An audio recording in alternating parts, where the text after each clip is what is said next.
안녕하십니까.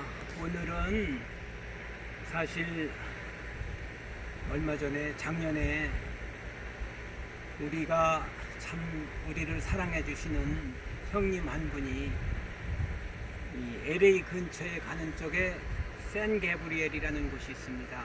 그곳에는 중국 타운이 있고 차이나 타운이 있고 중국 사람들도 많이 사는데 그 안쪽으로 들어가면 델마라는 곳에 저희 형님으로 모시는 한 분이 그쪽에 살고 계신데 저희들이 방문할 때마다 여러 가지 화분을 키워서 우리에게 선물로 주십니다.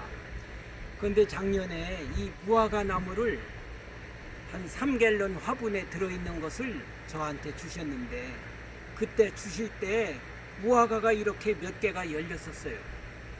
그래서 그놈을 갖다가 제가 여기가 나무가 비어있는 자리인 것 같아서 요 자리가 좋을 것 같다 하고 여기 구덩이를 파고서 이 무화과 나무를 작년에 심었습니다.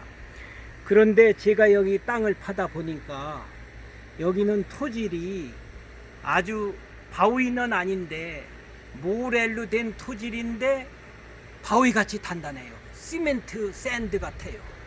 그래서 삽으로 파거나 이렇게 하면 팔 수가 없고 해서 제가 잭햄머를 가지고 파야 화분 하나가 들어갈 만한 자리를 팝니다. 그런데 제가 이 화분을 심으면서도 과연 이 나무가 무화과 나무가 뿌리가 옆으로 이렇게 벽을 뚫고서 그 단단한 샌드 시멘트 같은 토지를 뚫고서 클 수 있을까? 나무는 뿌리가 커 나가는 길이만큼 나무가 성장하는 건데 클 수 있을까? 염려를 하면서 심었습니다. 그런데 작년에 가지고 화분에서 매달렸던 무화과는 우리가 잘 따서 먹었어요. 그런데 금년 봄부터 들어와서 이 무화과 나무가 색깔이 왕성하게 푸르게 크질 못하고 이렇게 노리끼리하게 크면서 잎사귀는 이렇게 새파랗게 나왔는데 며칠 지나면 그 잎사귀가 이렇게 죽어가는 거예요, 한쪽이. 그리고 무화과 열매는 금년에도 여기 4개가 달리고 여기 1개가 달리고 이렇게 5개가 달렸는데 잎사귀가 크더라네요. 그러면 저는 물이 부족한 줄 알고 여기 이렇게 드립 시스템을 해놓고서 여기를 다른 데보다 물이 더 많이 들어가게 드립 시스템에서 여기다 물이 좀 이렇게 들어가게 해놔요. 날씨가 캘리포니아에 금년에 7월 8월이 평균 에버리지 100도에서 115도 왔다 갔다 합니다. 일기예보에는 105도 하면은 실제 온도는 115도 이렇게 됩니다. 굉장히 유별나게 금년에 날씨가 무더워요. 그래서 채소나 이런 식물들이 피해가 좀 있습니다, 금년에. 그런데 그래서 이게 더워서 그런 줄 알고 물만 조금씩 더 주고 하는데 제가 며칠 전에 가만히 생각하니까 이게 물 문제가 아니다. 이거는 뿌리가 지금 썩고 있다. 왜냐하면 밑에가 항아리처럼 물이 고여 있어 가지고 그 시멘트 샌드를 뚫고 나가지 못하고 그대로 물이 고여 있는 게 분명하다. 이렇게 생각해서 며칠 전부터 제가 여기 물 들어가는 걸 막아 놨어요. 막아 놓고 기다렸다가 오늘 주말에 이걸 팥이다가 옮기자. 그래서 제가 큼직한 팥을 구했습니다. 여기 지금 구해 놓은 것이 높이가 24인치 두 자죠. 이 폭이 24인치 두 자죠. 팥으로서는 화분 치고는 큰 나무도 심을 수 있는 화분입니다. 그래서 여기에다가 이 무화과 나무를 옮겨 심자 이렇게 작정을 했습니다. 그래서 여기 가에 무화과 나무가 심었던 자리는 땅이 좀 푹석푹석합니다.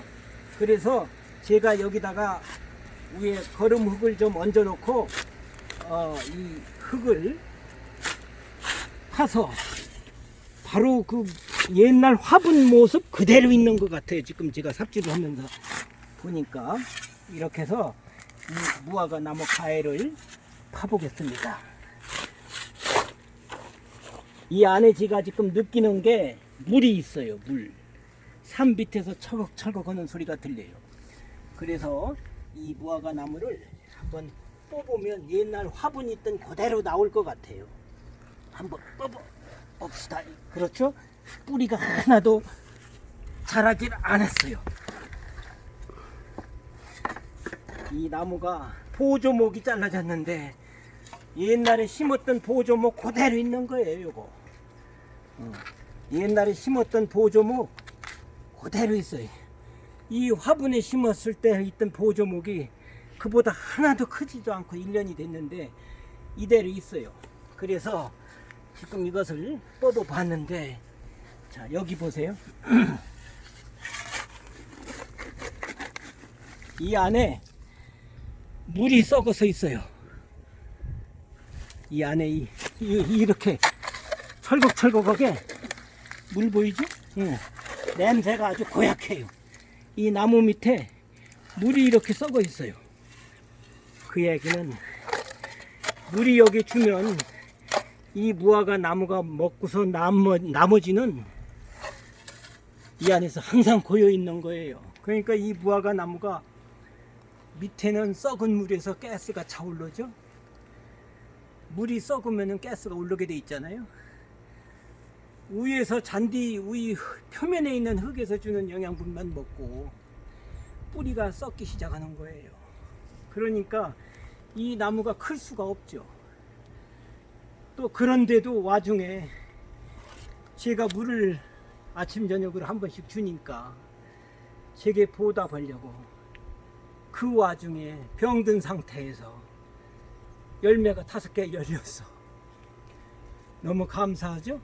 그래서 이 무화과 나무를 제가 좋은 가든 소일에다가 개분을 섞은 이 토질로 여기다가 다시 이동 집으로 옮기는 겁니다.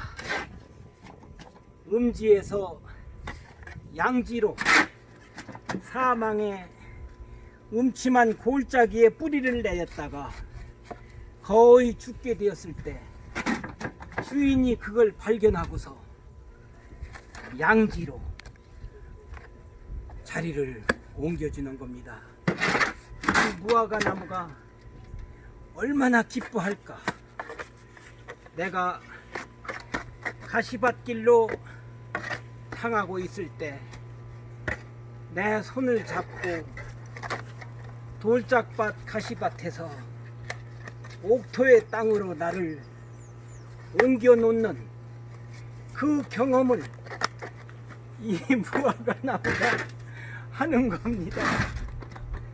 우리들도 어떤 사람들은 굉장히 공부도 많이 했고 똑똑한데 사실 미국에 와가지고 평생에 해보지도 않은 일을 하면서 참 고생하면서 사는 분들이 많이 있어요. 사실 새로운 환경에 적응한다는 것이 사람이나 짐승이나 이런 초목 나무나 쉽지 않은 거죠. 사망에 죽을 수밖에 없는 음침한 무덤에서 부활시키는 겁니다. 새 생명을 갖도록 부활시키는 겁니다. 이제 이 무화과 나무는 오늘 저녁부터 얼마나 기뻐해서 잘 클까요? 다음에 이 무화과 나무가 성장해서 저한테 너무 고마워하면서 과실을 많이 열렸을 때의 그 모습을 찍어서 여러분들에게 소개 올리겠습니다. 오늘은 어려운 가정에서 처해 있던 과일나무 한 그루 무화과 나무를 주인이 그 밑에 뿌리가 물이 썩고 있어서 자라지 못하는 것을 발견하고 과감하게, 비록 나무이지만 저거 심었으니까 죽게 내버려도 저건 안 크는 거야, 저건 뭐 왜 저렇게 크다 말고 죽지, 이렇게 무관심하는 가운데서 벗어나서 주인이 진찰을 해보니까 뿌리가 썩고 있구나는 것을 직감해서 과감하게 파서 옮겨서 살 수 있는 밭으로 옮겨놓는 과정을 여러분들에게 간단히 소개했습니다. 오늘은 어려움에 처해서 죽을 수밖에 없던 무화과 나무를 새로운 장소로, 거름과 또 수분과 흙이 아주 좋은 양질의 토양이 있는 장소로 무화과 나무를 옮겨서 새로운 삶을 소개해주는, 살도록 도와주는 일을 여러분들에게 소개했습니다. 감사합니다.